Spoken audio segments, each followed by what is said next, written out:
Thank you, Lord. Thank you, Jesus. Thank you, Holy Spirit. Hallelujah, hallelujah, hallelujah. पिता परमेश्वर की स्तुति हो, पिता परमेश्वर को धन्यवाद। प्रभु यीशु की स्तुति हो, प्रभु यीशु को धन्यवाद। पवित्र आत्मा ईश्वर की स्तुति हो, पवित्र आत्मा ईश्वर को धन्यवाद। Hallelujah, hallelujah, hallelujah. आइए हम प्रार्थना में जाते हैं, सभी को आंखें बंद करते हैं। Thank you Jesus. धन्यवाद, धन्यवाद, धन्यवाद। सृष्टिकर्ता दयालु पिता परमेश्वर, धन्यवाद देते हैं आज के इस सुंदर दिन के लिए, मिले हर एक आशीषों कृपा दानों के लिए। पूरा दिन तूने हमें संभाला है, सुरक्षित रखा है, सुस्वस्थ रखा है, भला चंगा रखा है। धन्यवाद देते हैं और हमारे हर एक कामों में प्रभु तूने हमें आशीषित किया है। हम धन्यवाद देते हैं और शाम के समय में पुनः हमें फिर से एकत्रित करने के लिए कि हम तेरे वचनों को सुनने पाए, सीखने पाए और उसके अनुसार अपने आने वाले दिनों को, जीवन को जीने पाए। पिता, हम इस समय में जहां हम एकत्रित हुए हैं, पवित्र आत्मा ईश्वर तेरी उपस्थिति को मांगते हैं। प्रभु, तू ही हमें ले चल। पवित्र आत्मा ईश्वर, हम स्वयं को, यहाँ उपस्थित हर एक जन को प्रभु तुझे समर्पित करते हैं, समर्पित होते हैं और तेरे नियंत्रण में हो लेते हैं। आज हम जो कुछ भी सुनने और सीखने जा रहे हैं, प्रभु हम उसमें विश्वास करने पाए और उसे अपने जीवन में लागू करने पाए।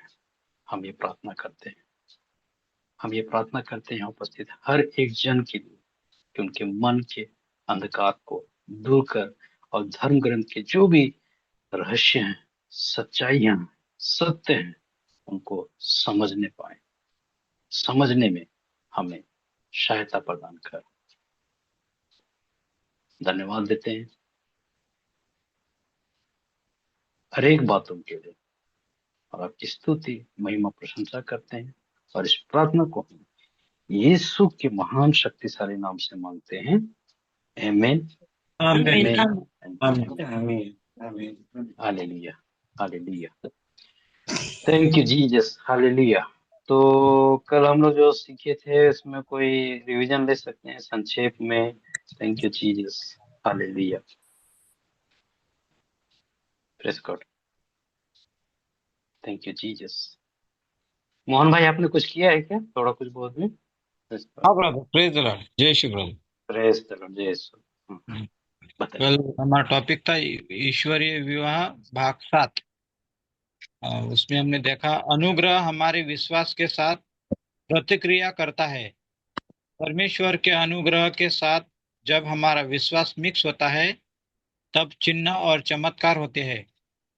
जहाँ जहाँ कहीं अनुग्रह है वहाँ परमेश्वर की प्रतिज्ञाएं है और परमेश्वर की प्रतिज्ञाओं में से हम हमारे मन को नवीनीकृत कर सकते हैं और अपने आप को परमेश्वर के प्रति समर्पित कर सकते हैं। परमेश्वर के वचन से हमारे लोअर सोच को हम बदल कर ऊंचे सोच से बदलते हैं। परमेश्वर का वचन उसे ऊंचे सोच है। परमेश्वर के वचन पर विश्वास करने से जो परिणाम होता है वह सुपर नेचुरल होता है। परमेश्वर के वचन के अनुसार जब हमारा सोच बदलता है तब हमारा सारा जीवन बदलता है। परमेश्वर के विचार जो हमारे लिए है वो ऊंचे है और हमारे भलाई के लिए है, हमारे विनाश के लिए नहीं है। परमेश्वर के पास हमारे कल्याण के लिए नई योजनाएं हैं। इसलिए हमें मसीह के मन से सोचना शुरू करना है। हमारे मन को नवीनीकृत करने के लिए परमेश्वर के वचन के अलावा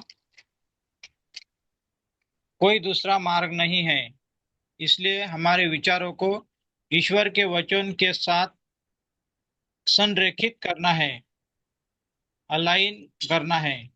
जब हमारा विवाह ईश्वरीय होता है तब हमारे बच्चे भी ईश्वरीय ईश्वरीय होते हैं। ईश्वरीय विवाह ईश्वरीय परिवार का निर्माण करता है। जिस समय हम ईश्वर में विश्वास करना शुरू करते हैं, हमारा जीवन अलौकिक हो जाता है, सुपरनैचुरल होने लगता है, क्योंकि परमेश्वर का वचन हमें बताता है कि ईश्वर किसी के साथ पक्षपात नहीं करता है। परमेश्वर सबके साथ न्याय करता है। वह दयालु है और वह दया करता है। इसलिए हमें ऐसा कभी नहीं सोचना है कि हमारा समय तो निकल गया है। हमें विश्वास में चलना शुरू करना है। स्थिति परिस्थिति पर हमें ध्यान नहीं देना है, बल्कि परमेश्वर के वचन पर ध्यान देना है, जो हमारे लिए कल्याणकारी है। विवाह ये ईश्वर की योजना है। इस सत्य को इस सत्य को समझने से विवाह में विनाश इस सत्य को ना समझने से विवाह में विनाश आता है, क्योंकि शैतान को शैतान का उद्देश्य विवाह को नाश करने में है। शैतान हमेशा नवयुवकों को अपने लपेट में लाने की कोशिश करता रहता है। शैतान हमें संसारिकता में ढकल कर हम पर वार करने की कोशिश करता है।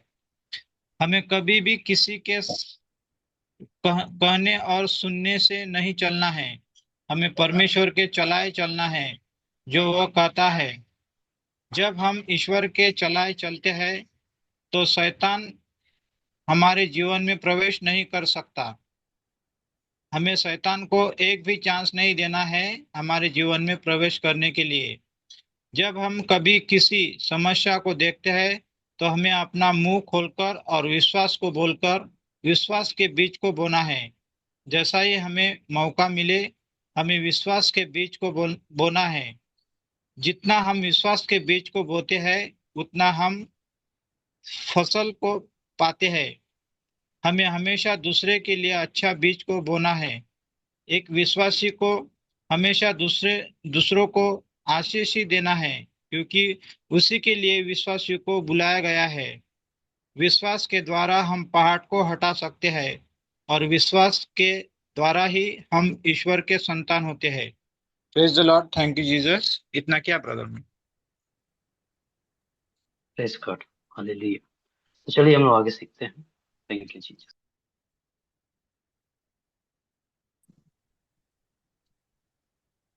सबों को जय यीशु, जय मसीह की। Praise God, thank you Jesus, hallelujah.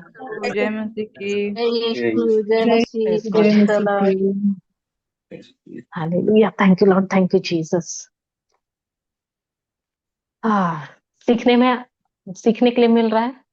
Praise God, हर रोज, है ना, कुछ ना कुछ हमें अलग, कुछ ना कुछ हमें थोड़ा नया प्रभु सिखा रहे हैं। थोड़ा थोड़ा ही, लेकिन धीरे धीरे से ही सही हम लोग बढ़ रहे हैं। और हमारे रिश्तों में, जहाँ कहीं भी हमारे रिश्ते में हम लोग बंधे हुए थे, यानी रिश्तों में नहीं बंधे हुए थे, शैतान ने हमें जकड़ कर रखा था, है ना, वहां हम क्या हो रहे हैं, मुक्त हो रहे हैं। Praise God, thank you Jesus. तो कल हम लोग देखे थे कि घर का माहौल कैसे बदल जाता है, किस तरह से बदलता है ना, जब हम वचन को बोलते हैं, वचन के का घोषणा करते हैं, तो धीरे धीरे वो बदलने लगता है। यानी मैं ये बता रही थी कि अगर पड़ोसी में, बगल में कोई बच्चा अगर रो रहा है, या फिर लड़ाई हो रहा है, या पड़ोसी के घर में कुछ हो रहा है, तो हमें वहां पर क्या करना है, अपने ही घर से उनके लिए ब्लेसिंग देना है। और वो जो भी आत्मा या तो बच्चे को परेशान कर रहा है और बच्चा बार बार किरकिर कर रहा है, उस आत्मा को डांटना है, और लड़ाई झगड़े की दुष्ट आत्मा को भी निकालना है। जब हम ऐसा करते हैं तो क्या होता है, उस घर का माहौल बदल जाता है। और हमें यही बोलना है कि प्रभु, पता नहीं, मैं हो सकता है कि इस परिवार के लिए राइट लेबरर नहीं हूँ, तो लेकिन आप इस परिवार के लिए एक उपयुक्त लेबरर भेज दिए हो, एक मजदूर भेज दिए हो, जो परमेश्वर का वचन को बांटा, इनको दिया, और इनके घर में, इनके जीवन में आपका उजाला आ गया, और ये पूरा परिवार बदल गया है। Thank you Jesus. यानी अपना मुंह खोलकर, है ना, और विश्वास को बोलना है। जब हम विश्वास का बीज बोते हैं तो वो जरूर और जरूर फसल लेकर आता है। लास्ट में मैं ये कराई थी ना, इतना तो हम लोग करके खत्म किए थे। हालेलुया। तो देखो, ये जो मैरिज है, ये विवाह, विवाह क्या है? विवाह नींव है ना, ईश्वर की नींव है। और इसी विवाह के नींव पर, यही विवाह के नींव पर चर्च, है ना, चर्च खड़ा हुआ है, विश्वासियों का समुदाय है, ईश्वर की विशेष संस्थाएं हैं, है ना, समाज है। ये सब कुछ, ये सब कुछ टिका हुआ है। इतना तक कि चर्च भी इसी के नींव पर टिका हुआ है। हालेलुया। Thank you Jesus. तो अभी हम लोग इतना जो सी जो बता रही है ना, ये जो हम लोग देखे अभी तक, ये क्या कर रही थी? फिजिकल बता रही थी। यानी मैं कल जैसे बता रही थी कि किसी के यहाँ देखो, सुनाई दे रहा है, या देख रहे हैं, तो हमको कैसे ये करना है। और ये जो वैवाहिक जीवन है, ये हमारा क्या है? नींव। ये जितना जब मैं बता रही हूँ, चर्च, विश्वासियों का समुदाय, विशेष संस्थाएं, समाज, ये सब क्या है? ये हमको फिजिकली दिखता है, दिखने वाली है ना। ये बाहरी पहलू है जो देखकर हम समझ, हमें क्या होता है? समझ आता है, हमें दिखता है। क्योंकि लेकिन कई बार, है ना, ये हम बाहर से देखने से हम लोग को पता चलता है कि ये परेशान है, इसके घर में ऐसा हो रहा है, लड़ाई झगड़ा सुन रहे हैं, ये हम लोग समझ जाते हैं। लेकिन कई बार ऐसा होता है कि परिवार में, है ना, कई बार संघर्ष भीतर होता है ना, अंदर ही अंदर वो संघर्ष होता है, मनमुटाव होता है, खासकर पति पत्नी के रिश्ते में, जहाँ ज्यादातर परिवार, है ना, 100% परिवार संघर्ष करता है। कभी कभी पति पत्नी में, है ना, पति पत्नी में से कोई एक बगीचे के बाहर भी होता है, या कभी कभी एक नहीं, वो दोनों ही बगीचे के बाहर होते हैं, दोनों ही बगीचे के बाहर होते हैं, और बगीचे के बाहर होने का उन्हें एहसास भी नहीं होता है। हालेलुया। है ना, बहुत बार उनको, पति पत्नी को एहसास ही नहीं कि अभी हम दोनों ही बाहर आ गए हैं। मतलब मेरा मतलब है कि कई बार हमें इस बात का एहसास भी नहीं होता है कि हम बगीचे के बाहर हैं।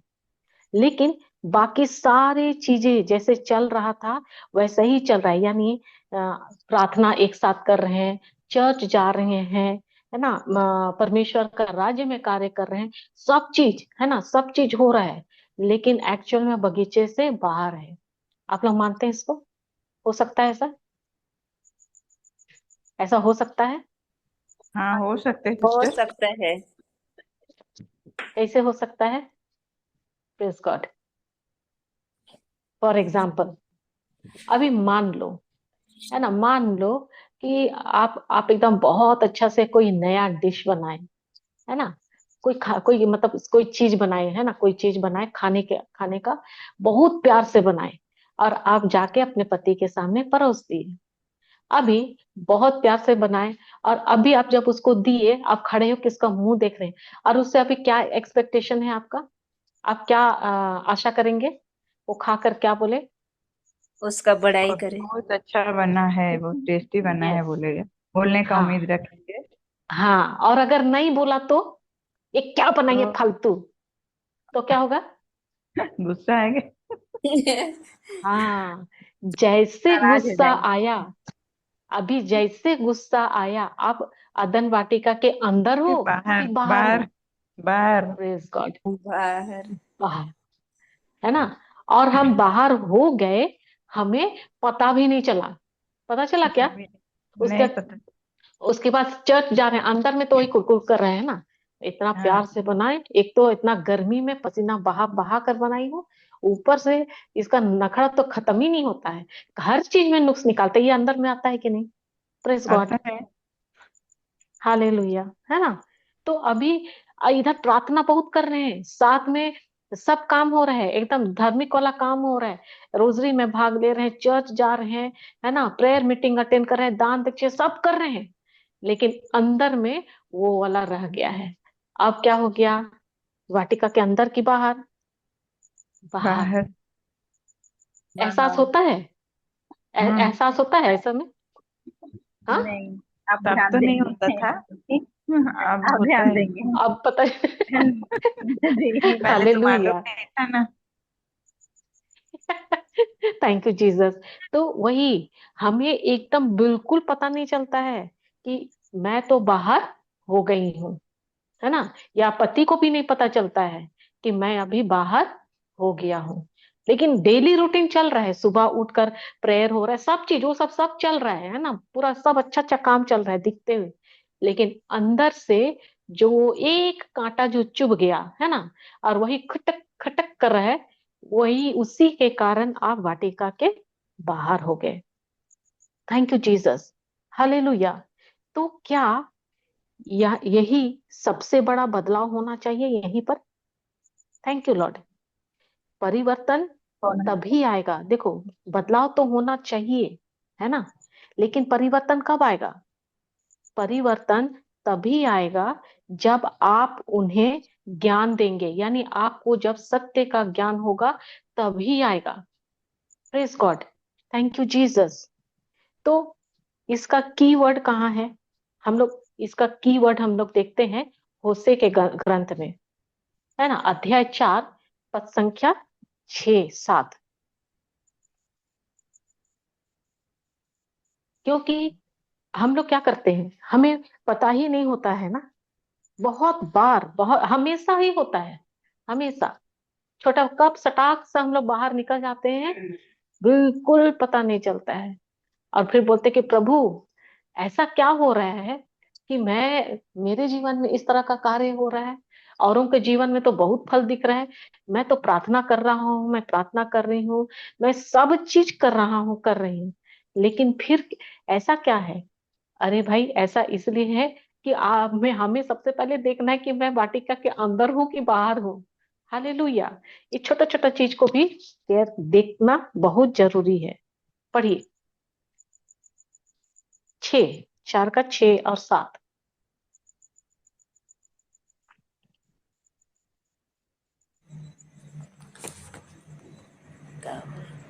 मेरी प्रजा का विनाश हुआ क्योंकि उनके पास कोई ज्ञान नहीं था, किंतु तुमने तो सीखने से ही मना कर दिया।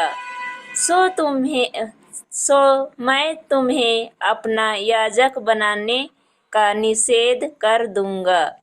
तुमने अपने परमेश्वर के विधान को भुला दिया है, इसलिए मैं तुम्हारी संतान को भुला जाऊंगा। Please God. हम्म, 7। सात सात को हाँ हाँ, 7वीं। वे अहंकारी हो गए, मेरे विरोध वे पाप करते चले गए, इसलिए मैं उसकी महिमा को लज्जा में बदल दूंगा। धन्यवाद यीशु। Thank you Jesus. तो अभी बाइबल बहुत स्पष्ट है, एकदम क्लियर है, क्रिस्टल क्लियर, एकदम स्पष्ट है। क्या बोल रहा है? लोग ज्ञान की कमी के कारण, है ना, वो ऐसे ही नष्ट नहीं हो रहे हैं, ज्ञान के कमी के कारण, है ना, नष्ट हो जाते हैं। क्योंकि उन्हें क्या है, परमेश्वर के ज्ञान को क्या करता है, वो यहाँ पर स्पष्ट बोलता है, क्योंकि उन्होंने परमेश्वर के ज्ञान को अस्वीकार कर दिया। हम लोग बहुत बार हम अनजाने में ही, बिना ये कहीं, हम उससे क्या बोलते हैं, अस्वीकार कर देते हैं। Thank you Lord. Thank you Jesus. अब इस ये वचन को मैं इस तरह से पढ़ती हूँ, है ना? परमेश्वर, अगर हम उसके ज्ञान को स्वीकारते हैं और उसको हम अगर जानते हैं, है ना, अपनाते हैं और उसी के अनुसार चलते हैं, तो इसी को जस्ट दूसरे तरीके से पढ़ रही हूँ, यही वचन को, है ना? मेरी प्रजा धन्य है क्योंकि वे ज्ञान से परिपूर्ण है, क्योंकि उन्होंने मेरा ज्ञान, यानी ईश्वरीय ज्ञान प्राप्त किया है।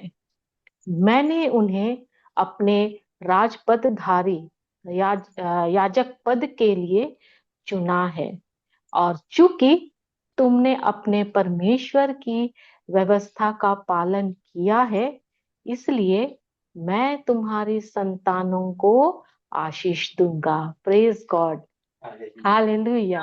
कैसा लगा? कैसा बहुत लगा? प्रेज गॉड, ये वाला अच्छा लगा सिस्टर, ये वाला। हालेलुया। अच्छा लगा? अच्छा लगा क्या? प्रभु ये आपके जीवन में एकदम ये होगा ही होगा। कब? जब कहीं हम नोट बनाने उसके की जैसा ज्ञान, है। प्रेज गॉड, उसके ज्ञान को जब हम अपनाते हैं। नोट बनाना है, मैं तो यहीं से इसी को पलट कर की हूँ। चलो ठीक है, लिख लो एक बार। आप लोग लिखना चाहते हो तो लिख लो। हाँ, लिखेंगे। Praise God. मेरी प्रजा धन्य है। मेरी धन्य या मैं नहीं, मेरी प्रजा धन्य है, क्योंकि क्योंकि मेरी प्रजा धन्य है, क्योंकि वे ज्ञान से परिपूर्ण है। क्योंकि वो ज्ञान से परिपूर्ण है। क्योंकि उन्होंने मेरा ज्ञान, ईश्वरीय ज्ञान प्राप्त किया है। हालेलुया। मैं फास्ट बोल रही हूँ क्या? Praise God. क्योंकि उन्होंने मेरा ज्ञान, ईश्वरीय ज्ञान प्राप्त किया है। मैंने उन्हें अपने राजपदधारी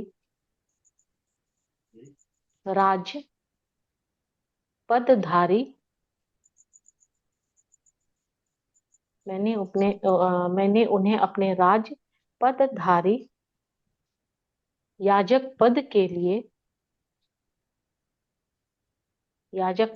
लिए चुना है। और चूंकि तुमने अपने परमेश्वर की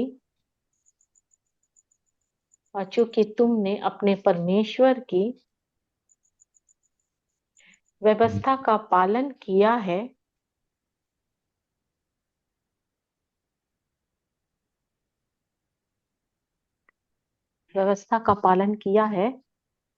इसलिए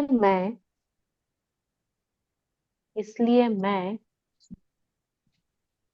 तुम्हारी संतानों को आशीष दूंगा।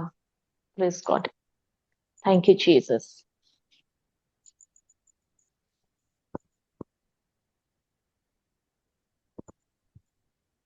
इसलिए मैं तुम्हारी संतानों को आशीष दूंगा। जस्ट ये क्या बोल रहे हैं यहाँ पर? बोले ना, धर्म के अभाव में मेरी प्रजा भ्रष्ट हो गई है, तुमने भक्ति को ठुकरा दिया है, अतः मैं तुम्हें याजक के पद से हटा रहा हूँ। Thank you Lord. तो इसी को कब हुआ? कब भ्रष्ट होता है? जब हमें सही ज्ञान नहीं होता है। हो गया, लिखिए। हाँ, लिखिए। Praise God.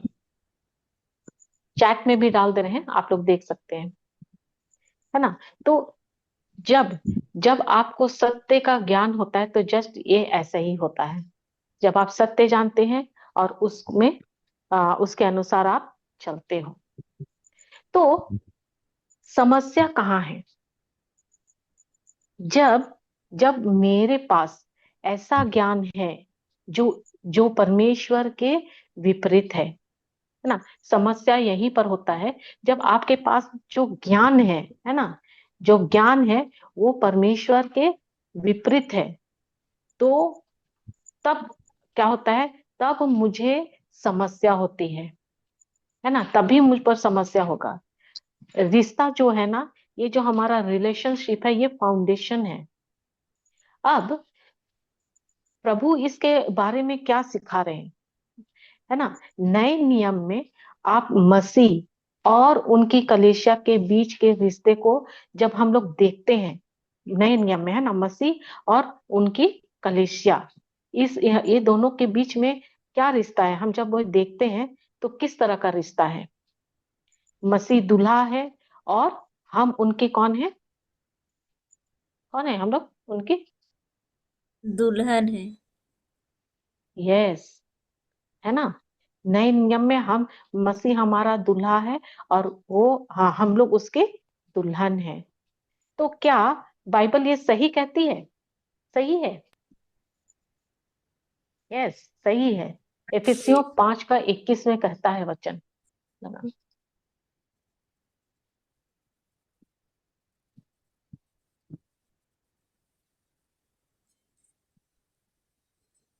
Hallelujah, thank you Jesus, praise God. पढ़ो क्या कहता है, देखो इसमें। किस मसीह के प्रति सम्मान के कारण एक दूसरे को समर्पित हो जाओ। हालेलुया। तो कैसे समर्पित होना है कि क्या है? मसीह के प्रति श्रद्धा के कारण। तो मसीह कौन है? वो हमारा दूल्हा है और एक दुल्हन को हमेशा अपने दूल्हे के प्रति क्या है, समर्पित भाव रहना चाहिए। ये फिजिकल वाले में, मतलब उसमें भी है ना, लेकिन ऐसा नहीं है कि वो अगर गलत बोले तो हमको उसमें भी सहमति देना है, नहीं। Thank you Jesus. तो जब कलीसिया, अब जब मसीह हमारा दूल्हा है तो हमें उसके अधीन होने के लिए बोल रहे हैं। तो ये अधीन क्या है, किस अधीनता के बारे में बोल रहे हैं? इसका मतलब है विनम्र, या फिर अधीनता, है ना, विनम्र होना। क्या आप जानते हैं कि हम में से हर किसी की अपनी एक यूनिक इच्छा है, मतलब एक इच्छा है, हम सबों का अपना अपना एक इच्छाएं होती है कि नहीं? अपना अपना एक इच्छा होता है, डिजायर होता है ना। सब कोई का है, आप सब कोई का है, हम, मेरा भी है। तो क्या आपकी इच्छा आपका मिशन बन जाता है? मिशन बनता है कि नहीं? आपकी इच्छा बनता है। आपका मिशन बनता है। कैसे मिशन बनता है? कि अरे मेरी इच्छा है कि मेरा एक बहुत अच्छा घर बने, तो अभी उस घर को बनाने के लिए आप क्या करते हो? पैसा जोड़ते हो, है ना, कमाते हो। एग्जाम्पल, तो क्या है, वो आपका एक मिशन बन गया कि मुझको इतना समय तक घर बनाना है ना। वो आपका एक मिशन बन गया, यानी आपकी इच्छा आपका मिशन बन गया। इसका मतलब है कि जब आपकी कोई इच्छा होती है तो आप उस इच्छा को पूरा करना चाहते हैं, है कि नहीं? चाहते हैं कि नहीं? चाहते उस हैं। इच्छा को पूरा करना चाहते हैं ना। हाँ, तो ये आपका क्या होता है, जब वो उसको आप पूरा करना चाहते हैं, ये आपका एक मिशन बन जाता है कि मुझको उसको पूरा करना है। लेकिन जब आप बाइबल जब आप पढ़ रहे हैं, है ना, उसका जब अध्ययन करते हैं, तो क्या बाइबल बाइबल भी आपको ईश्वरीय विचार देता है? जब आप बाइबल पढ़ते हो, है ना, उसको जब आप पढ़ रहे हो, तो क्या बाइबल भी आपको कोई विचार देता है, ईश्वरीय विचार? हाँ। हाँ जी, जैसे यस, आपके अंदर ईश्वरीय विचार उत्पन्न करता है। और जो जो इच्छा, है ना, आपके पास है, यानी आपके अंदर जो आपका जो इच्छा है, आपका जो डिजायर है, और जो इच्छा परमेश्वर के पास है, यानी परमेश्वर की इच्छा और आपकी इच्छा, उनके बीच में क्या वो एक ही है? आपकी इच्छा और परमेश्वर की इच्छा क्या एक ही है? हालेलुया। अलग है डिफिकल्ट, जी हाँ। जी हाँ, एक ही है। समझ में हाँ जी। समझ में आ रहा है ना मैं क्या बोल रही हूँ? Praise God. हाँ, अभी बाइबल जब आप पढ़ते हो तो बाइबल में जो परमेश्वर अपना इच्छा बता रहे हैं, वो इच्छा, आपका जो इच्छा है कि मुझको एक घर बनाना है, ये आपका डिजायर है, तो क्या आपकी इच्छा और बाइबल में जो बोल रहे हैं वो इच्छा दोनों मैच करता है क्या? नहीं, नहीं। नहीं करता है ना, वो नहीं होता है। हालेलुया, है ना। Thank you Jesus. और क्या बोलते हैं, एक ये नहीं है, क्योंकि मनुष्य स्वभाव से ही स्वार्थी है, जन्म से ही वो स्वार्थी है।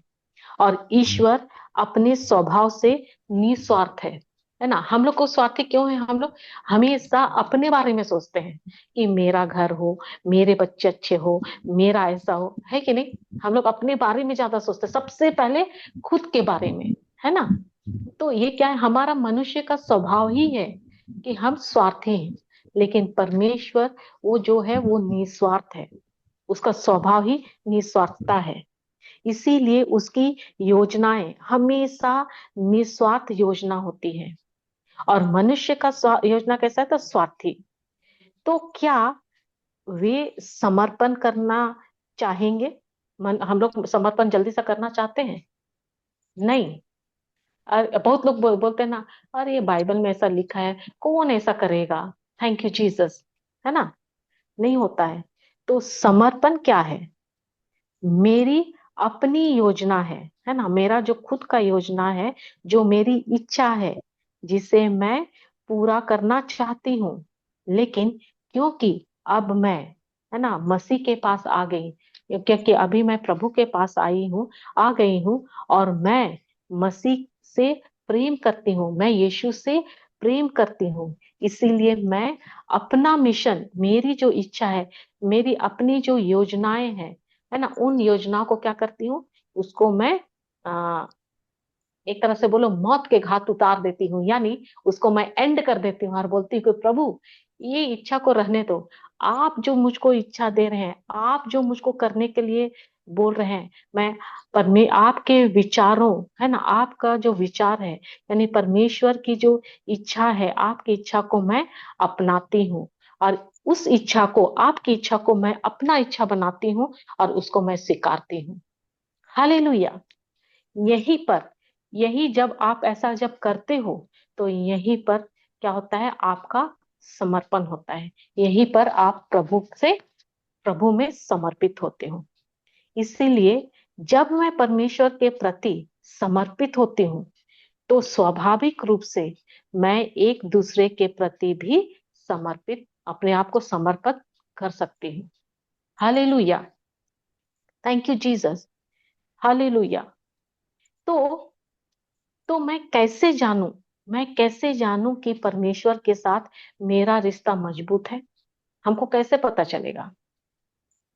जब मेरा क्षैतिज, है ना, यानी स्ट्रेट लाइन, यानी हॉरिजेंटल लाइन, है ना, यानी मेरा रिश्ता मजबूत हो जाता है। किससे? प्रभु से, है ना। यानी रिश्तों से, और भी रिश्तों से जब मजबूत होता है, उस रिश्ता का जो मतलब हॉरिजेंटल रूप में जो जो रिश्ता है, उससे जब मजबूत होता है, उसको कैसे होगा मजबूत? हमको हर रोज उसमें प्रैक्टिस करना है। प्रैक्टिस करते करते वो रिश्ता जब मजबूत हो सकता है, तो आपका बाकी जो वर्टिकल लाइन है ना, एक सीधी लाइन है, एक खड़ी लाइन है, जैसे ही वो होता है ना, बाकी सारा रिश्ता मजबूत होने लगता है। Hallelujah, thank you Jesus. तो ये सभी, है ना, जैसे ऐसा होता है, तो आपका बाकी जितना रिश्ता है, वो अपने आप क्या हो जाता है? सही हो जाता है। Thank you Jesus. हालेलुया। वो सब आपसे जुड़ने लगते हैं। उदाहरण, इसको उदाहरण से समझते हैं। पति और पत्नी, है ना, पति और पत्नी में कुछ समस्याएं हुई, है ना। पति ने कुछ गलत किया, किया, जिसके कारण पत्नी बोली कि मैं आपको कभी माफ नहीं कर सकती, और वो बोली कि मैं इसको माफ नहीं कर सकती हूँ। इसीलिए वो क्या करती है? मैं अपने बस से नहीं कर सकती हूँ, और वो फिर प्रभु के पास जाती है।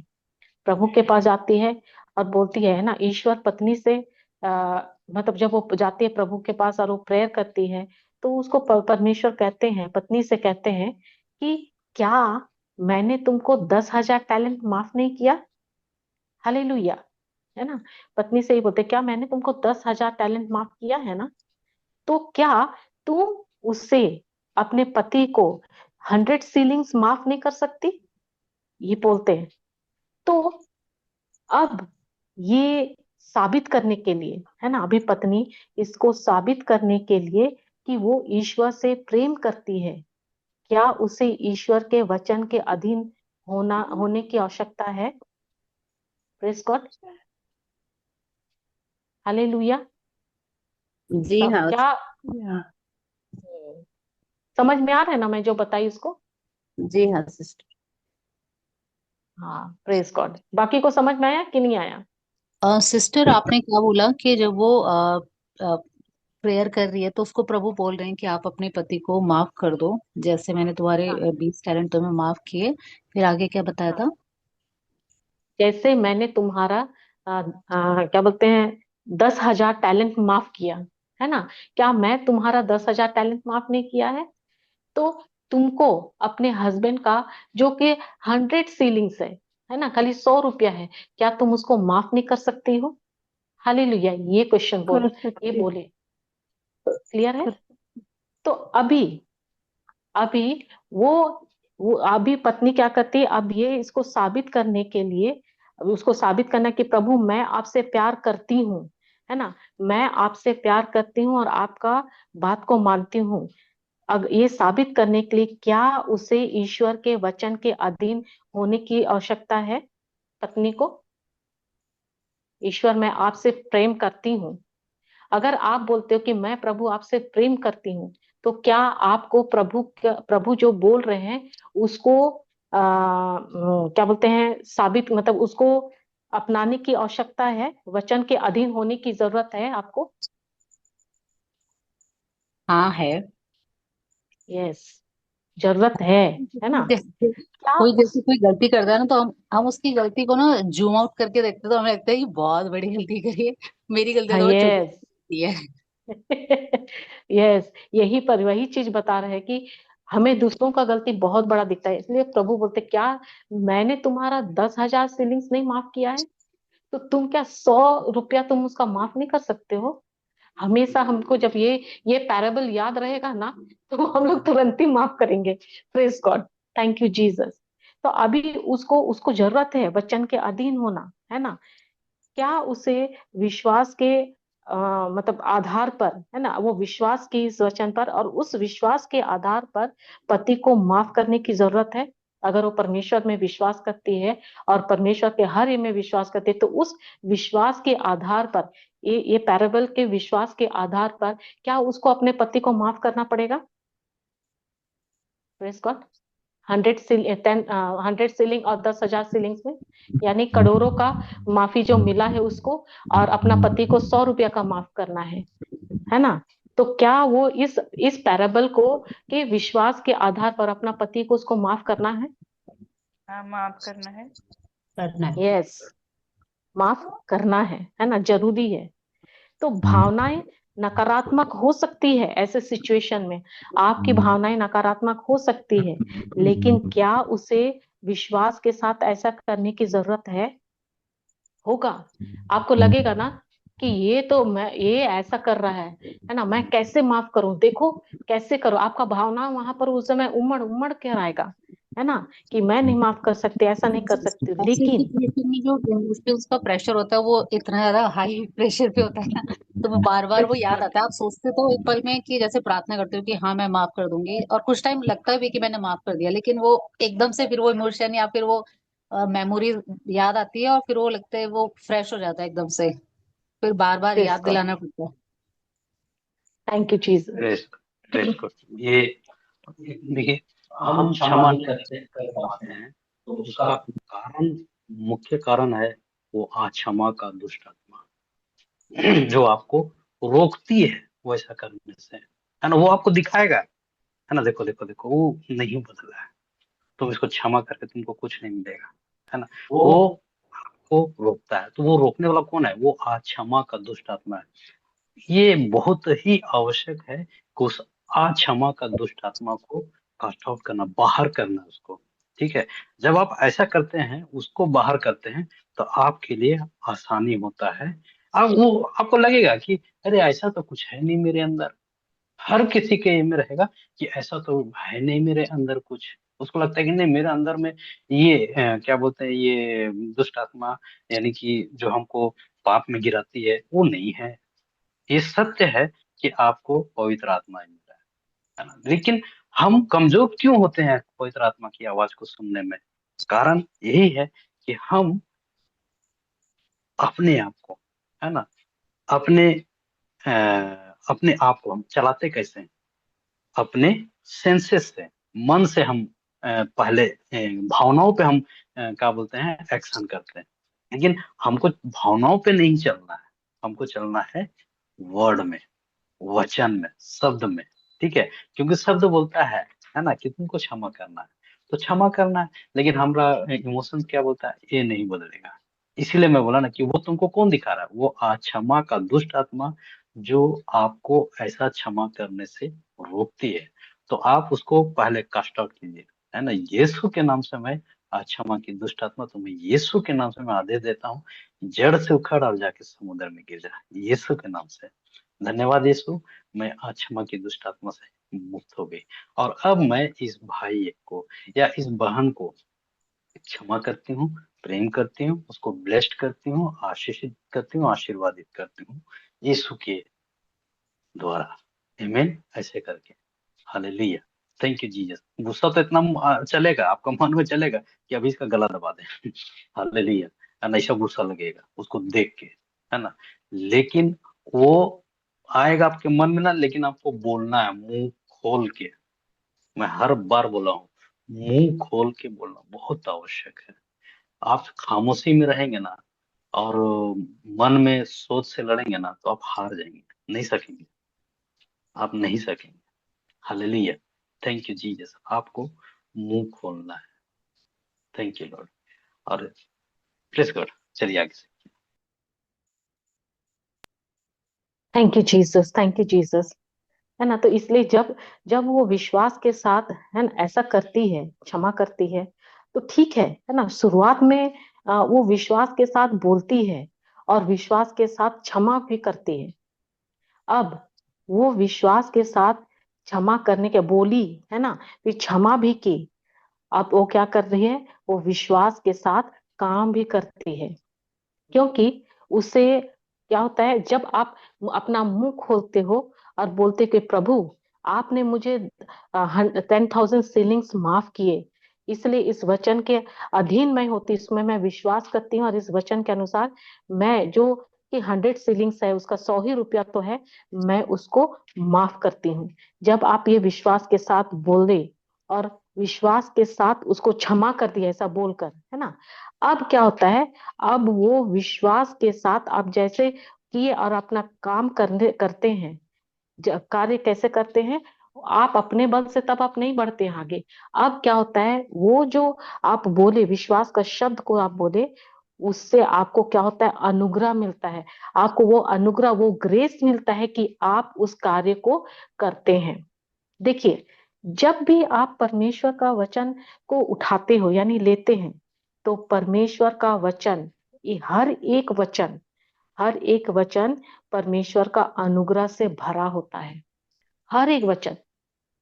और वही है ना, इसीलिए जब आप इस अनुग्रह को लागू करते हैं, यानी आप जब इस अनुग्रह को कार्य में लाते हैं, लागू करने के लिए अपनी सोच को बदलते हैं, है ना, जैसे अपना सोच को बदले, तो वो आपको क्या करता है, वो जो क्या बोलते हैं, सशक्तिकरण, है ना, वो आप में लागू करता है। वो करता है परमेश्वर का अनुग्रह। थैंक यू जीसस, वो वचन में ही है। इसीलिए, है ना, आप अपने क्या बोलते हैं, अपने कोशिश से ना वचन का कर्ता नहीं है, आप अपने कोशिश से नहीं कर रहे हैं, बल्कि वचन का कर्ता कौन है, बल्कि वचन मतलब कैसे बोलेंगे, मैं वचन का कर्ता। इसलिए मैं अपने प्रयास से वचन का कर्ता नहीं हूं, मैं वचन का कर्ता हूं, क्योंकि वचन ने मुझे ऐसा करने के लिए सशक्त बनाया है। आप केवल अपना मुंह खोलते हैं, है ना, आप केवल अपना मुंह खोले, यानी मैं तो केवल क्या बोलते हैं, मैं अपने प्रयास से, अपने कोशिश से मैं नहीं कर सकती।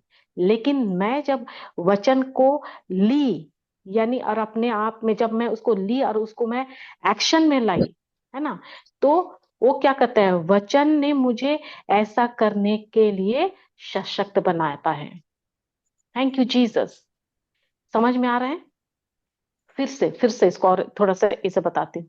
देखो, मेरे पास ईश्वर की प्रतिज्ञा है, ईश्वर का ये प्रॉमिस जो है, ईश्वर की कृपा है ना, ईश्वर की कृपा से भरा हुआ है। उसका हर एक प्रतिज्ञा ईश्वर की कृपा से भरा है।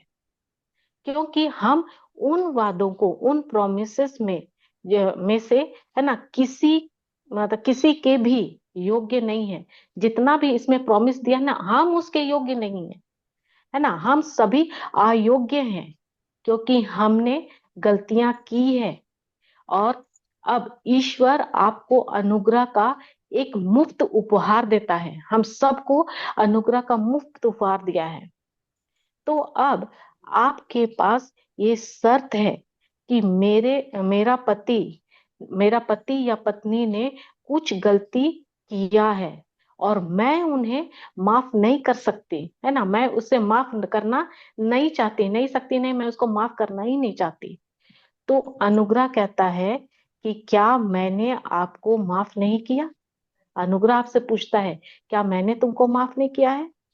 मैंने आपको 10,000 टैलेंट से माफ किया।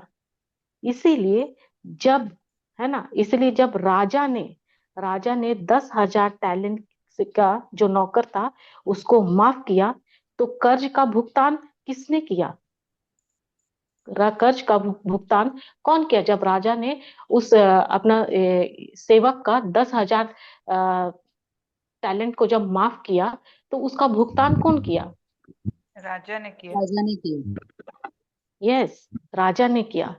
तो अब 10,000 के साथ क्या बोल रहे हैं? परमेश्वर कहते हैं कि वो 10,000 के साथ मेरे बेटे ने आपके सभी कर्ज चुका दिए हैं। तो अब आप अपने पति, है ना, आपके पति ने जो किया है वो केवल 100 सीलिंग है। क्या आप उसका भुगतान, 100 रुपया भुगतान करने और माफ करने के लिए तैयार हो? ऐसा पूछते हैं परमेश्वर। अभी अभी जब पत्नी कहती है कि नहीं, मैं उसे चाहे कुछ भी हो जाए, मैं उसे माफ नहीं करूंगी, या पति कहता है कि मैं अपनी पत्नी को माफ नहीं करूंगा, ये बताने के बावजूद कि मैंने तुम्हारा 10,000 टैलेंट माफ कर दिया है और इसका भुगतान मेरे बेटे ने, है ना, मेरे बेटे ने चुकता कर दिया है, तो अभी तुम्हारा पति या पत्नी केवल 100 रुपया का उसके पास उधारी है, तो क्या तुम उसको माफ करने के लिए तैयार हो? और उसमें भी अगर आप बोलते हो कि नहीं, मैं माफ नहीं कर सकती या माफ नहीं कर सकता, तो अभी क्या है, इसका मतलब है कि उसके पास ज्ञान की कमी है, उस व्यक्ति के पास ज्ञान के अभाव है, कमी है। इसीलिए वो कहता है कि मैं तुम्हें माफ नहीं कर सकते, मैं उस व्यक्ति को माफ नहीं कर सकती। आया समझ में? Praise God. अब वो बगीचे के, अब ऐसा जब वो की, तो वो अभी बगीचे के बाहर चली गई है। पति के बारे में क्या, उसने तो पहले ही गलती किया है ना, वो तो गलती किया ही है, वो पहले से ही बगीचे के बाहर है। अभी पत्नी जो बोली कि मैं इसको माफ नहीं कर सकती हूँ, वो भी बगीचे के बाहर आ गई। अभी सवाल उठ सकता है ना, सवाल उठ सकता है, लेकिन अगर पति बगीचे में आ गया तो क्या होगा, है ना? तो पति वापस आए या नहीं, उसकी शर्त यही है कि उसने बिना शर्त माफ करना होगा। कोई पति हो या पत्नी, है ना, आपको बिना शर्त लगाए सामने वाले को माफ करना होगा। जब हमें परमेश्वर ने 10,000 टैलेंट का जब माफ किया, क्या परमेश्वर ने वहां शर्त रखा क्या? तुम ऐसा करोगे तो ही तुमको मैं माफी दूंगा? कहीं पर नहीं बोला सर। है क्या? नहीं। कहीं पर भी बाइबल में हम पढ़ते हैं कि ये 10,000 टैलेंट का माफी तुमको, ये करोगे तब तुमको मिलेगा, ऐसा है क्या? नहीं। नहीं है। तो परमेश्वर ने हमें बिना शर्त माफ किया है, तो आपको भी बिना शर्त 100 रुपया को माफ करना है। Thank you Jesus, hallelujah. अब कोई कहेगा कि क्या पति इसका फायदा नहीं उठाएगा? मन में आएगा ना, अब वो गलती कर रहा है और हम इधर माफ किए तो पति ये बोलेगा ना, अरे मेरी पत्नी बहुत ये है, वो मैं गलती भी करूंगा ना तो भी वो माफ कर देगी, ऐसा करके वो क्या उसको फायदा नहीं उठा सकता है? ऐसा करने से सामने वाला बेवकूफ भी तो समझ सकता है कि यार ये तो हर बार गलती होती है, माफी कर देती है। Praise God. वो संसारिक वाला दृष्टिकोण है ना सिस्टर, प्रेज गॉड, अभी बता रही हूँ, है ना। लेकिन है ना, उस पल में उसने प्रेम नामक विश्वास का बीज, आप जब देखो वो सामने वाला बोल रहा है, उसको लग रहा होगा कि मेरी पत्नी बहुत बेवकूफ है, लेकिन फिर भी आप उसको क्षमा किए और आप क्या किए, आप प्रेम नामक विश्वास का बीज को उसके जीवन में बो दिए, है ना। वो जो बोया गया, अब कोई कहेगा लेकिन क्या पति फायदा नहीं उठाएगा? हाँ जरूर उठाएगा, वो जरूर करेगा दोबारा वैसे ही, अरे ये कुछ नहीं बोलती है, रहने दो ना, है ना, मैं दोबारा ऐसा करके आता हूँ, उठाएगा। लेकिन क्या उस पल में उसने प्रेम नामक विश्वास का बीज बोया उसकी पत्नी ने? यस, वो बोई। हालेलुया। मैं यही एक बात समझती हूँ कि अगर मैंने आम का बीज बोया है तो मुझे आम जरूर मिलेगा, मिलेगा कि नहीं? अगर संतरे का बीज बोई हूं तो संतरा ही मिलेगा। हालेलुया, है ना। इसीलिए अगर आप अगापे प्रेम का बीज बोए हैं, रोपे हैं, तो आपको आपको क्या मिलेगा? मुझे किसी रिश्ते में ईश्वरीय प्रेम ही मिलेगा, हर रिश्ते से।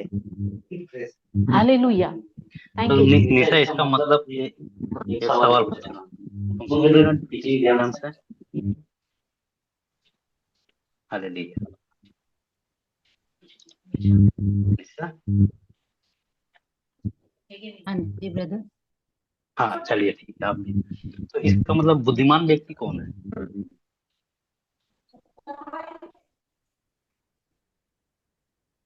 अभी तक हम लोग ने जो टीचिंग सुना उससे मैं सवाल पूछा, तो बुद्धिमान व्यक्ति कौन है, समझदार व्यक्ति कौन है?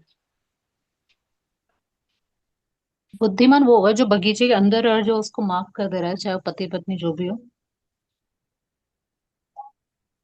देखिए, अभी जैसे बताइए कि हम्म। माफ नहीं कर रहा है, तो नहीं करना उसका ज्ञान का अभाव है बोलता है, मतलब उसको ईश्वरीय ज्ञान नहीं है।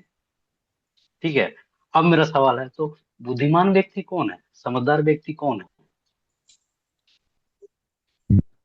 जो बिना शर्त के माफ कर दे रहा है।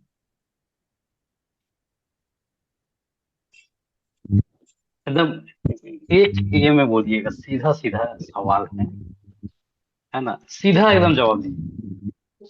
फिर से बार बोल रहा हूँ, ठीक है।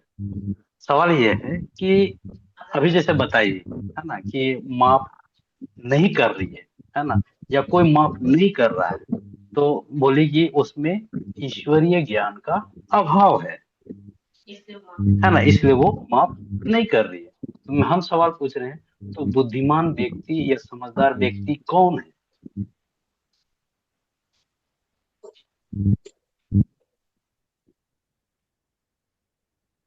जो माफ कंफ्यूज? किया। उसमें ईश्वरीय ज्ञान है। तो ईश्वरीय ज्ञान कब आता है? तो जो बगीचे के फिर बाहर है फिर तो वो बुद्धिमान है ना, क्योंकि जो बगीचे के अंदर होके भी माफ नहीं कर रहा है तब तो वो अच्छा मूर्ख है चलिए, ना। बगीचे के अंदर में कौन है, बगीचे के अंदर में कौन है?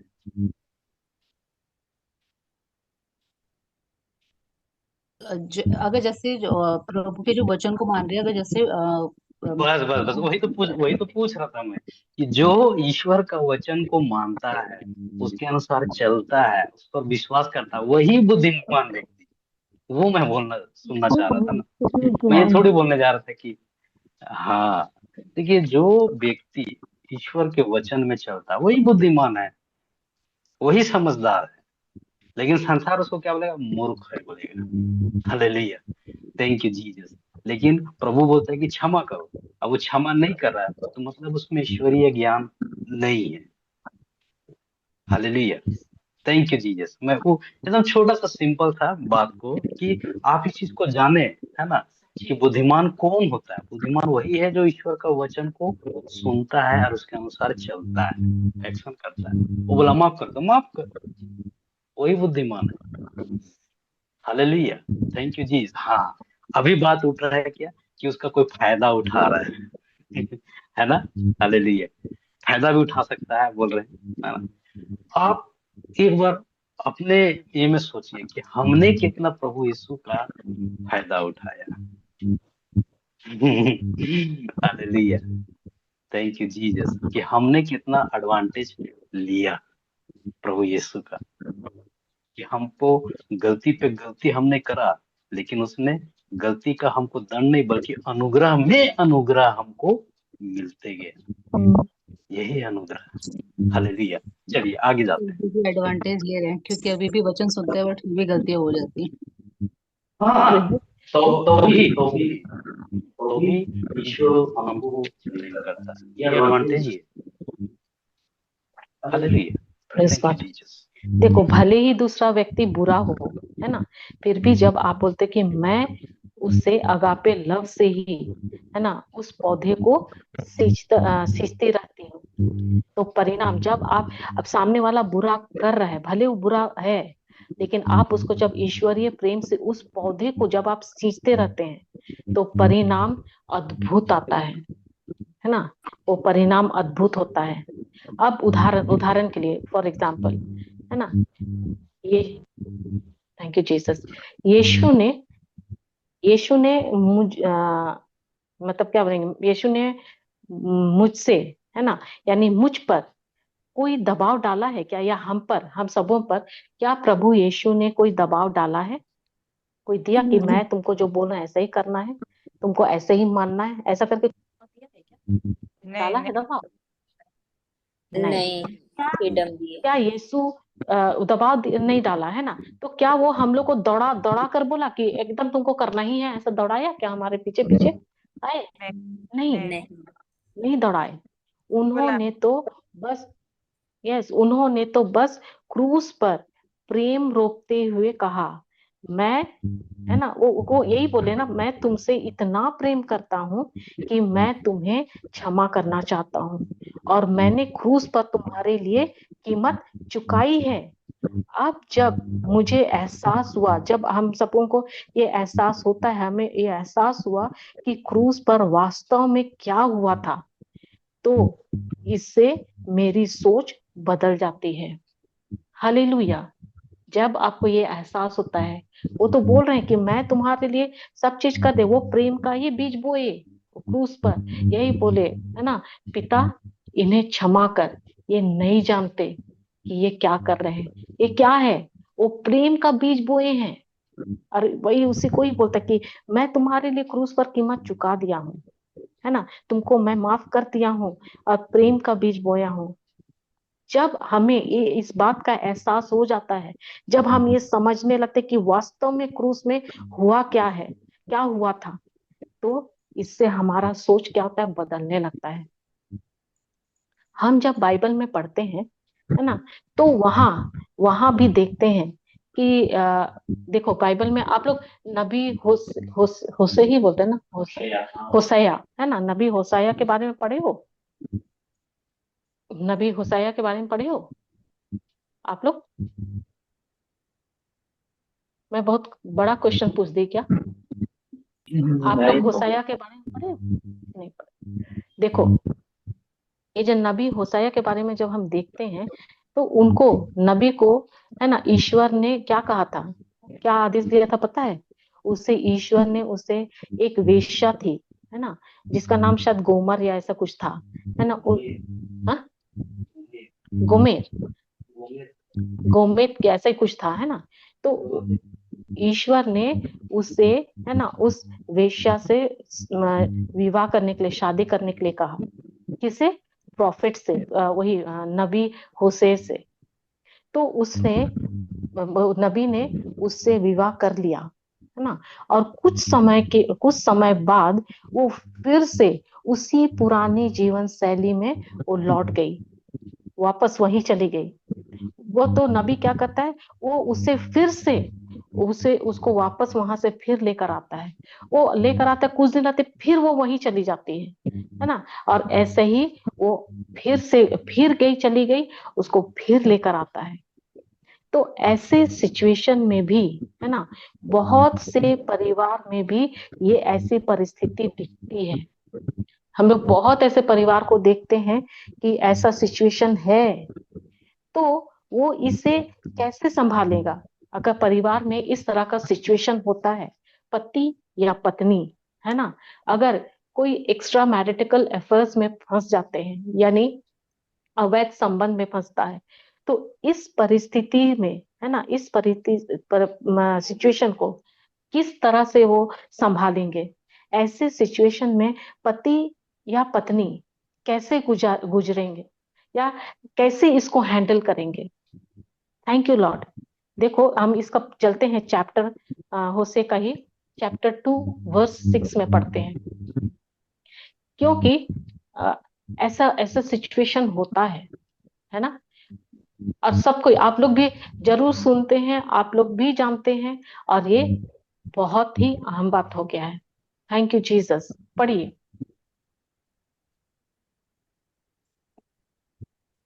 Praise God. इसलिए मैं यहोवा तेरी इस्राएल राह कांटों से भर दूंगा। मैं एक दीवार खड़ी कर दूंगा जिससे उसे अपना रास्ता ही नहीं मिल पाएगा। दूसरा वर्जन बोलता है, इसलिए देखो मैं उसके मार्ग को कांटों से घेरूंगा और ऐसा बाड़ा खड़ा करूंगा कि वह राह ना पा सकेगी। Praise God. Thank you Jesus. तो सोचो कि परमेश्वर ने, है ना, स्वयं परमेश्वर ने नबी से कहा था कि तुम उससे विवाह करो बोलकर, उस वेश्या से। Thank you Lord. और उससे बोलते हैं, है ना, मैं उसके मार्ग में कांटों का घेरा लगाऊंगा। यही बात, है ना, यही बात परमेश्वर होशे से कह रहे हैं, ये उसी से कह रहे हैं। अब एग्जाम्पल, है ना, अब इसे एक एग्जाम्पल में परमेश्वर होशे से, इस एग्जाम्पल से परमेश्वर ने होशे से कह रहे हैं कि मैंने तुम्हें प्रेम दिया और वही प्रेम तुम अपनी पत्नी को दिया।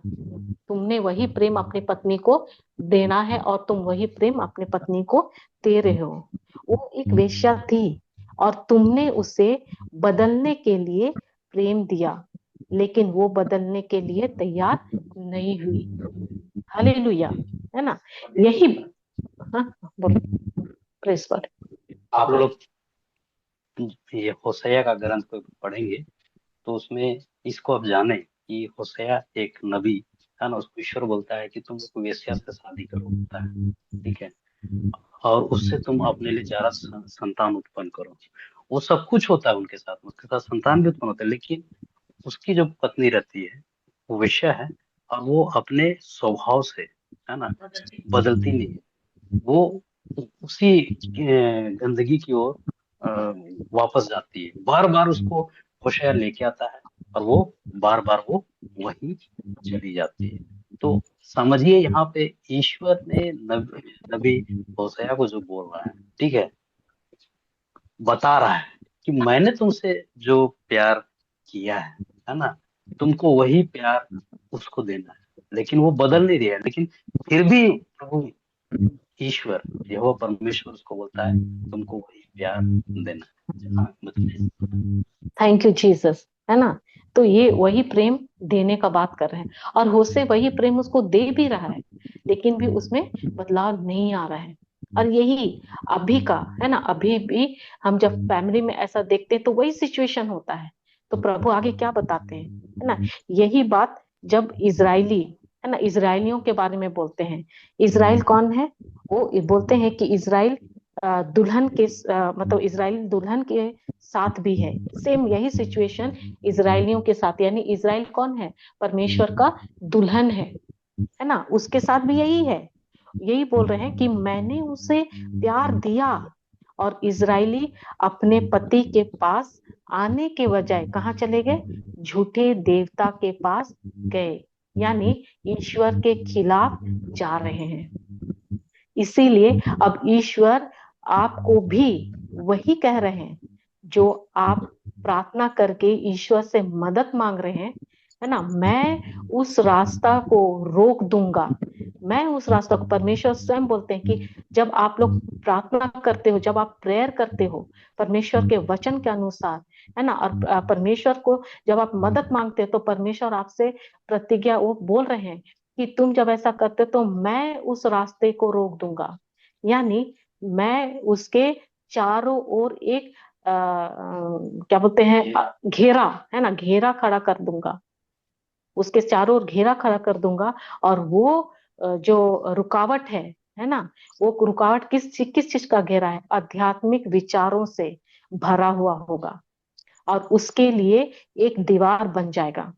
इसीलिए भले ही वो जाना चाहे, है ना, उसे कोई रास्ता नहीं मिलेगा। वो जाना चाहेगी तो भी, या चाहेगा तो भी, व्यक्ति अगर जाना चाहेगा या चाहेगी तो भी उन्हें उधर जाने का कोई मार्ग नहीं दिखेगा। क्यों? क्योंकि स्वयं परमेश्वर ने उसके मार्ग पर वो घेरा डाल के रखा है। क्यों? क्योंकि आप उसके लिए प्रार्थना कर रहे हो, और आप क्या कर रहे हो? आप उसके लिए प्रार्थना भी करो, साथ में ईश्वरीय प्रेम भी उस व्यक्ति को आप दे रहे हो। Hallelujah, thank you Jesus. अभी एक व्यक्ति है ना, एक व्यक्ति है जिनकी पत्नी, उनके बच्चे बड़े हैं, है ना, तो उनका उनका साथ भी ऐसा ही घटना घटा। तो उसको जब मैं ये वचन बताई, है ना, उनको यही बोली कि ब्रदर आप बिल्कुल चिंता मत करो, है ना, आप अपना चिंता को प्रभु पर डालो, बस आपका विश्वास प्रभु के वचन में होगा, है ना। उनको क्या है कि उनको पता ही नहीं चला था कि उसकी पत्नी है कहाँ, तो वो कुछ नहीं जान रहे थे, है ना। तो वो क्या करने लगे? वो वचन को लेकर अंगीकार करने लगे और धन्यवाद देने लगे कि धन्यवाद यीशु कि मेरी पत्नी घर वापस आ गई है ना। वो कंटिन्यू करते रहे 7 दिन के बाद उसकी पत्नी अपने आप वापस आ गई। Thank you Lord. तो यहाँ पर क्या हुआ? वो अपनी पत्नी को प्रेम ही दे रहा था और परमेश्वर से साथ में प्रार्थना भी कर रहा था। यही एक पत्नी के साथ, मतलब पत्नी भी अपने पति के लिए कर रही थी। Thank you Lord. तो ऐसा सिचुएशन आता है तो हम क्या हो जाते हैं? हम कड़वे हो जाते हैं। तो आगे प्रभु क्या बोलता है? 7th वाला पढ़ो। वह अपने प्रेमियों के पीछे भागेगी, किंतु वह उन्हें प्राप्त नहीं कर सकेगी। वह अपने प्रेमियों को ढूंढते फिरेगी, किंतु उन्हें ढूंढ नहीं पाएगी। फिर वह कहेगी, मैं अपने पहले पति परमेश्वर के पास लौट जाऊंगी, जब मैं उसके साथ थी। मेरी जीवन बहुत अच्छा था। आज की अपेक्षा उन दिनों मेरा जीवन अधिक सुखी था। दूसरे वर्जन में बोलता है, वह अपने यारों के पीछे चलने से भी उन्हें ना पाएगी और उन्हें ढूंढने से भी ना पाएगी। तब वह कहेगी, मैं अपने पहले पति के पास फिर लौट जाऊंगी, क्योंकि मेरी पहली दशा इस समय की दशा से अच्छी थी। आमीन, hallelujah. Thank you Jesus. Thank you Jesus, thank you Jesus. तो इस वचन में क्या कहता है? इसके अनुसार वो क्या हो जाती है? वो बदलती है। कब बदली? जब उसके लिए प्रार्थना कर रहा था और मदद, ईश्वर क्या मदद मांग रहे थे ईश्वर से, तो उसका रास्ता क्या करती है? प्रभु ने रोका। हालेलुया। और जब कैसे रोका? मैं यहाँ बोली ना, कौन सा रुकावट डाला? आध्यात्मिक रुकावट, है ना, आध्यात्मिक रुकावट डाला। तो जैसे ये डाला, आध्यात्मिक रुकावट पड़ा, तो उसके अनुसार वो क्या होने लगी? वो बदलने लगी। यहाँ यहाँ क्या हुआ? एक प्रेम करने वाला पति या पत्नी, है ना, कि परमेश्वर के प्रति जो वफादारी जो है, वफादारी ने उस सुरक्षा को नीचे लेकर आया, है ना, ऊपर से नीचे लेकर आया। होशे के केस में अपने पत्नी के लिए प्रार्थना करने की उसकी वफादारी ने, है ना, उसकी पत्नी को उस मार्ग में जहां वो बार बार चली जाती थी, उस मार्ग से उसको वापस लेकर आ गया। हालेलुया। परमेश्वर हमें सिखा रहे हैं कि जब हम परमेश्वर के प्रति वफादारी हो रहते हैं, वफादार बने रहते हैं, तो भले कुछ भी हो, है ना, चाहे वो जितना भी दूर निकल गए हो, वो आपके प्रियजन को परमेश्वर स्वयं रोक उसका आगे हेज लगाएगा और वो वापस, हाँ, घेरा लगाएगा। और वो व्यक्ति को एहसास होगा कि मैं वही पिछला मेरा जीवन था वही बहुत अच्छा था, यानी मैं जब परमेश्वर के साथ था, परमेश्वर के करार में बंधा हुआ था, तो वही ही मेरे लिए बहुत अच्छा था। मुझको अब वापस मुझको जाना है। हालेलुया। देखो, अगर होशिया, है ना, अगर उसे वो नफरत करता तो क्या होता? तो वो उसे, है ना, अगर किसी व्यक्ति से नफरत होता है तो व्यक्ति क्या करते, कोसते हैं ना। अगर उससे उसको नफरत होता तो कोसते रहता। इसीलिए इसीलिए प्लीज समझे कि अगर उसकी पत्नी बाहर जा रही है ना, या पति बाहर जा रहा है, तो ऐसा नहीं है कि वो एकदम बाहर हो गया है। नहीं, उससे ईश्वर, उसको भी परमेश्वर ने उसके मतलब उस व्यक्ति को, पति या पत्नी को भी परमेश्वर ने अपने इमेज एंड लाइकनेस में बनाया है। वो कहीं और से नहीं आया है। समस्या पति या पत्नी में नहीं है ना, समस्या वो लोग नहीं है, समस्या उस वासना की आत्मा का है ना। उन्हें वो पकड़ के रखा है, जिसने उससे क्या करके वो जो वासना की आत्मा है वो उन्हें मोहित कर लिया है।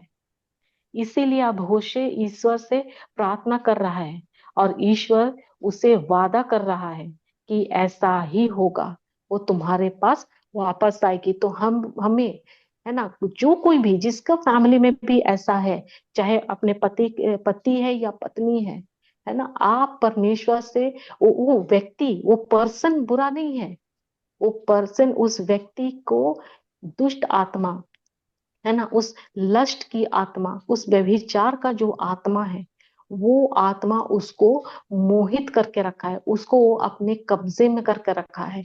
इसी कारण वो नहीं चाहते हुए भी वो वापस उस ओर बढ़ जाते हैं। तो उसको, अगर आप उसको कोसेंगे, आप उसको गाली देंगे, आप उसके साथ दुर्व्यवहार करेंगे, तो आप व्यक्ति को, आप अपने ही प्रियजन को कर रहे हो, लेकिन एक्चुअल में करने वाला है उसके अंदर जो दुष्ट आत्मा है वो। तो आप जब प्रार्थना करते हो अपने प्रियजन के लिए, तो प्रभु आपसे प्रतिज्ञा करता है इस वचन के अनुसार कि वो, मैं उसके आगे घेरा डाल दूंगा और वो आगे वो बढ़ नहीं पाएगा, बढ़ नहीं पाएगी, और वो वापस आएंगे। हालेलुया। तो अपने को कोसना बंद करो, और जो कुछ भी युद्ध लड़ना है ना, उस आत्मा से आत्मिक तलवार लेकर लड़ो। तभी तभी आप अपना परिवार को, अपना प्रियजन को आप बचा सकते हो। हालेलुया।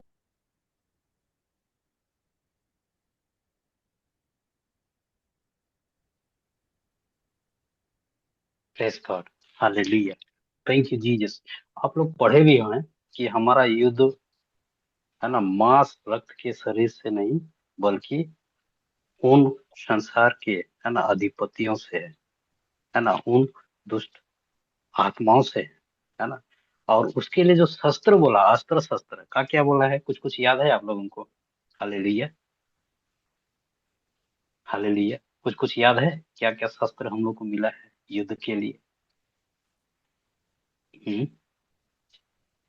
सबको अभी इफिसियों 6:12 में जाएगा। Hallelujah. Thank you Jesus. Hallelujah. क्या क्या जल्दी बता, हम लोग को क्या क्या आत्मा हथियार का मिल रहा है? आत्मा का तलवार, आत्मा का वचन तलवार, का हाँ। तलवार नहीं, आज आत्मा का तलवार, वचन का तलवार, दोनों एक ही है। वचन का हाँ। धर्म, और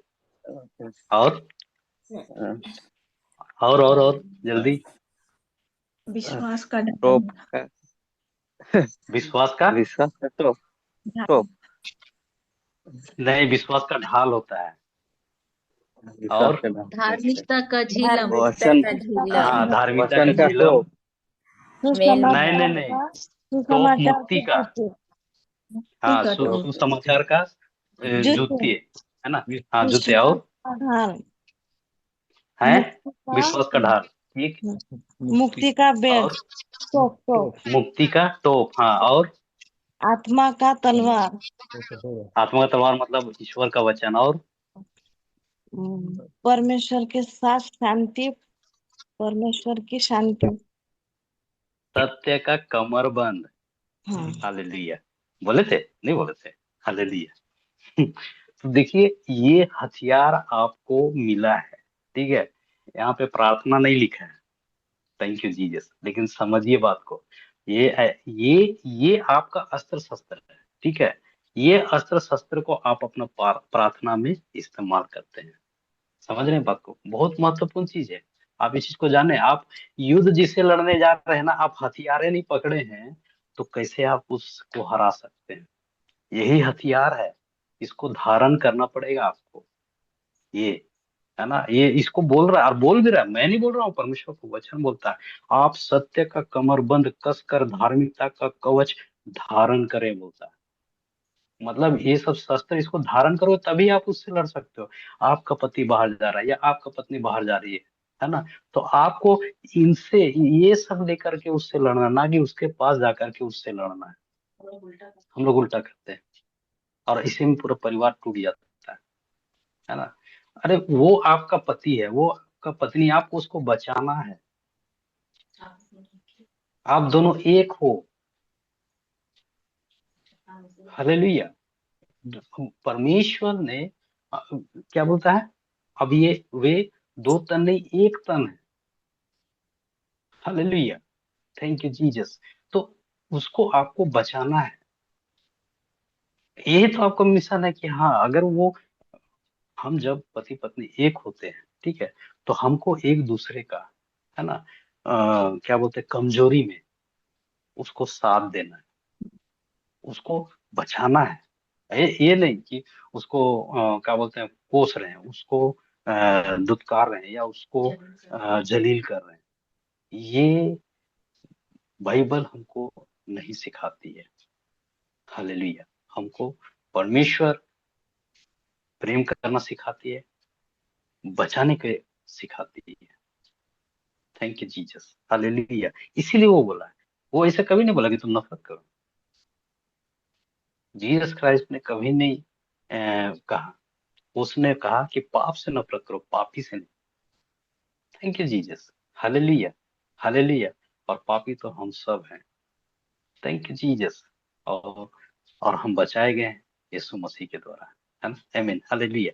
तो मेरा कहने का मतलब ये था कि हमको जानना है, यही ज्ञान है, यही ईश्वरीय ज्ञान है, जिसको अभाव में परिवार टूट जाता है, नहीं जानने के कारण। नहीं जानने के कारण, है ना। वो प्रार्थना करता है लेकिन बाहर भी जाता है, ऐसा भी है। वो प्रार्थना करे फिर वो बाहर भी जाती है। Thank you Jesus.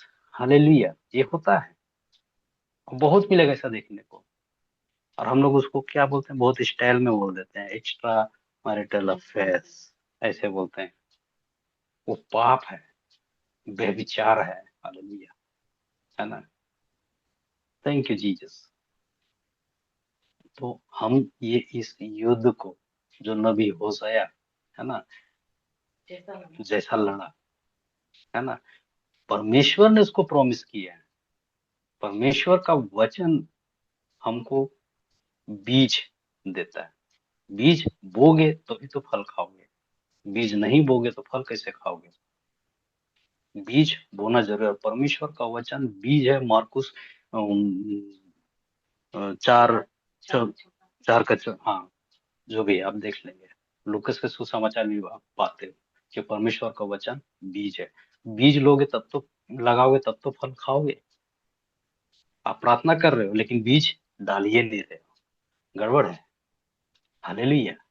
Thank you जी। वही चीज तो यहाँ सिखाया जाता है कि आप बाइबल को पढ़ें, उसके साथ ईश्वर से संगति करें, नोट्स जो लिखवाते हैं उसके साथ बैठें और उसके साथ संगति करें। कभी भी प्रभु यीशु ने जो रहस्य अपने चेलों को सिखाया, तो वही लोग सीख पाए जो उसके साथ एकांत में आके पूछते थे, हालेलुया, कि इसका मतलब बता। तब प्रभु यीशु उनको बताते थे। उन्होंने कभी भी रहस्य को खुलेआम नहीं बोला, क्योंकि रहस्य की बातों को खुलेआम एकांत में ही बताया जाता है। Hallelujah, thank you Jesus, thank you Lord. तो हमको प्रभु के साथ में जब हम समय बिताते हैं, वो हमारे लिए, है ना, उस रहस्य को खोलता है। हम उस सत्य के ज्ञान को जानते हैं और वो सत्य का ज्ञान हमको ईश्वर से, है ना, रिलेशन में, रिश्ता में मजबूत करता है, दृढ़ करता है। जानते हैं ईश्वर का ज्ञान उसी होशे के पुस्तक में हम पढ़ते हैं, जहाँ देखते हैं ईश्वर क्या चाहता है। ईश्वर चाहता है प्रेम और उसका ज्ञान। Thank you Jesus, hallelujah, thank you Lord. तो आइए हम प्रभु को धन्यवाद देते हैं। सभी कोई आंखें बंद कर हेलो लें। ब्रदर, ब्रदर, हाँ हाँ हेलो। हाँ हाँ एक हाँ हाँ गवाही देनी थी ब्रदर। हाँ, प्रेज दीजिए, दीजिए ना, दीजिए सिस्टर, प्रेज द लॉर्ड। हाँ um, एक एक महीना हो गया। मेरी बेटी उसको बहुत बुखार था, बहुत बुखार आ गया था। तो उसका बुखार ही नहीं उतर रहा था। तो दीदी को, राधा दीदी को, राधा सिस्टर को हमने 2 बजे फोन लगाया था। दोनों वाजता ना। हाँ, 2 बजे फोन लगाया था। तो दीदी ने रात को 2 बजे फोन लगाया था। तो दीदी ने प्रार्थना की थी और वचन दिया था। वचन बोले, प्रार्थना की थी, आशीर्वादित पानी किया था, वो दिया। तो वो ठीक हो गई। तो 2 दिन बाद, तो वो रात को 11 11 था ना। 11 बजे, रात को 11 बजे वो उठ गई। हम दोनों प्रार्थना कर रहे थे, वचन बोल रहे थे। तो वो अचानक उठ गई और वो रो रही थी, बहुत रो रही थी। हमें पता ही नहीं चला। तो वो कैसे कैसे रोती थी। वो उसका मुंह कैसा था, उसकी आंखें कैसी थी, वो हम ही डर गए थे कि ये ऐसी कैसी कर रही है। मैं तो बिल्कुल डर डर गई थी। और वो उसको बोली थी, सो जा सो जा। वो उठ गई, मुझे बाहर जाना है, मुझे बाहर जाना है, ऐसा ऐसा बोलती थी वो। तो बुखार, वो बोलती थी। और अचानक वो बोल रही थी, राधा सिस्टर को फोन लगाओ। और गुस्से से बोली, राधा सिस्टर को फोन लगाओ। हमने बोला कि अभी मत लगाओ, और खाना खाते होंगे, अभी मत लगाओ। 11 11 बजे। तो उसने ही लगाया फोन, राधा सिस्टर को फोन लगाया और उसने मेरे पास दिया। मैंने बोली, ये बोले। तो राधा सिस्टर को हमने बोला कि ऐसे ऐसे कर रही है। तो राधा सिस्टर ने वचन दिया था, इब्रानी इब्रानी 2:14। तो दीदी ने बोला कि ये 15-20 मिनट पढ़ो। हमने पढ़ा। हाँ, दोनों ने पढ़ा। तो वो सो गई। वो अच्छी तरह से सो गई। और वो हमने अभी तक वो चालू ही रखा था, वचन चालू ही रखा था, हम बोलते हैं। और वो अब पहले बहुत गुस्सा करती थी। उसको कुछ बोले तो वो जवाब देती थी, ऐसा ऐसा वो करती थी।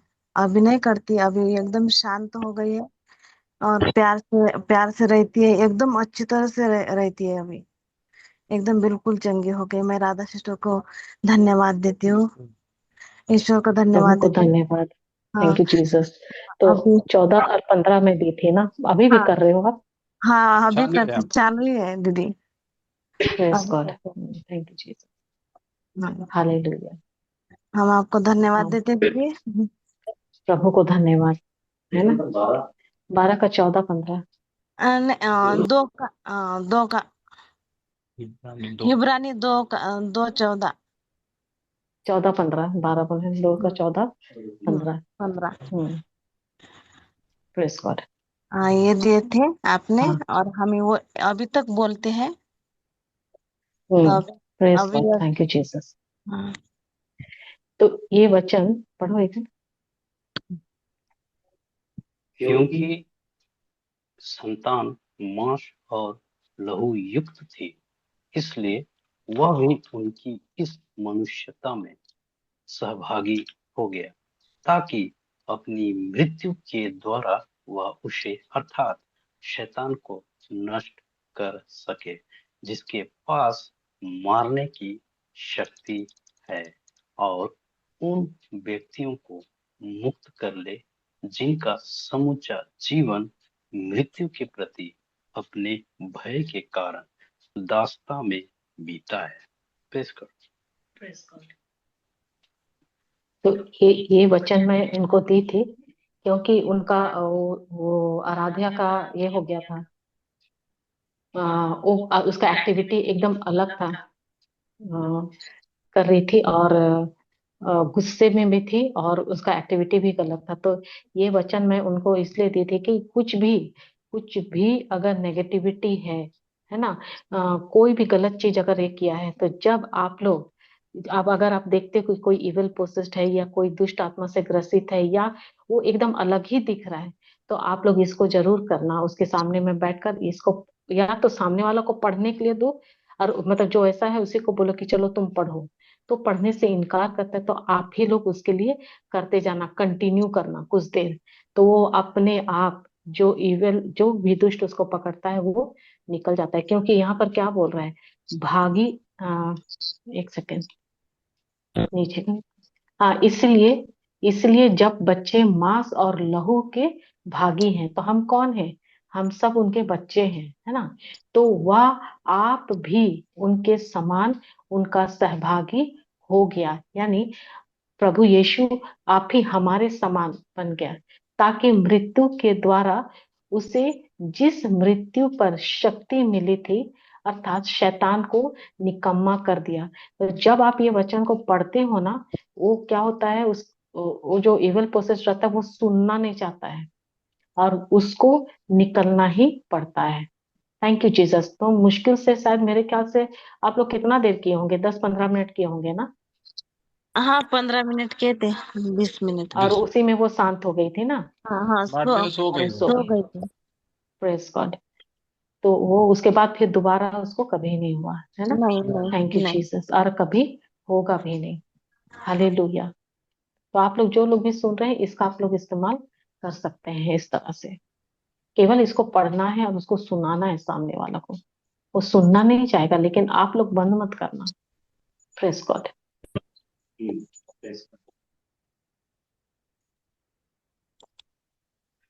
Hallelujah. Thank you, Lord. Thank you, Jesus. Thank you. Thank you, Holy Spirit. Thank you, Jesus. आइए हम ईश्वर को धन्यवाद देते हैं। सभी को आंखें बंद करें, हम प्रार्थना में जाते हैं। सृष्टिकर्ता दयालु पिता परमेश्वर, धन्यवाद देते हैं इस समय के लिए। पवित्र आत्मा ईश्वर, तेरी महान उपस्थिति के लिए प्रभु हम धन्यवाद देते हैं। तूने आज हमें सिखाया वचनों के माध्यम से कि तेरी प्रजा ज्ञान के अभाव के कारण नाश होती है। प्रभु जी, तेरे शब्द में हमको ज्ञान मिलता है, तेरे शब्द में हमको आत्मा और जीवन मिलता है। तेरा शब्द प्रभु हमको जीवन देता है, हमें समझदार बनाता है, बुद्धिमान बनाता है। आज हमने जो सीखा है, हम ये प्रार्थना करते हैं पवित्र आत्मा की सहायता से कि प्रभु हमें प्रज्ञा प्रदान करे, वह प्रज्ञा जो हमारे आने वाले दिनों में हमारे इस जीवन को उस महिमामय जीवन के योग्य हम जीने पाए, हमें सहायता प्रदान करती है। हम ईश्वर से उस प्रज्ञा की के लिए प्रार्थना करते हैं, और वो परमेश्वर, महान दयालु परमेश्वर, हमें अपने उदारता पूर्वक पूरे हृदय खोल करके वो हमको देता है। हम धन्यवाद देते हैं अब्बा पिता इस समय के लिए कि आज हमने जो रहस्य को सीखा है, आज हमने जाना है कि बुद्धिमान व्यक्ति वही है जो तेरे वचनों का करता है, तेरे वचनों के अनुसार चलता है, तेरे वचनों में अपने जीवन को जीता है, वही समझदार है और वही बुद्धिमान इंसान है। इस समय के लिए, इस रात के समय को भी प्रभु हम तेरे हाथों में सौंपते हैं। हर एक जन को, हर एक परिवार को प्रभु तेरे पवित्र लहू का बाड़ा से हम ढांपते हैं कि कोई भी शैतानी हरकत ना होने पाए। तो हमें अपनी सुरक्षा के घेरे में रखता है, अपनी शांति हमको देता है, अपने प्रेम से हमको भर दिया। धन्यवाद देते हैं, स्तुति महिमा करते हैं और इस प्रार्थना को हम यीशु के महान शक्तिशाली नाम से मांगते हैं। आमीन, आमीन। थैंक यू लॉर्ड, आमीन। Thank you Jesus, thank you Jesus, hallelujah. Hallelujah. तो सबों को जय यीशु, जय मसीह की प्रेज जीसस, हालेलुया। जय मसीह। जय मसीह की, hallelujah, praise the lord. Praise Jesus, praise यीशु गुड क्रिस्त, नाइट। हालेलुया।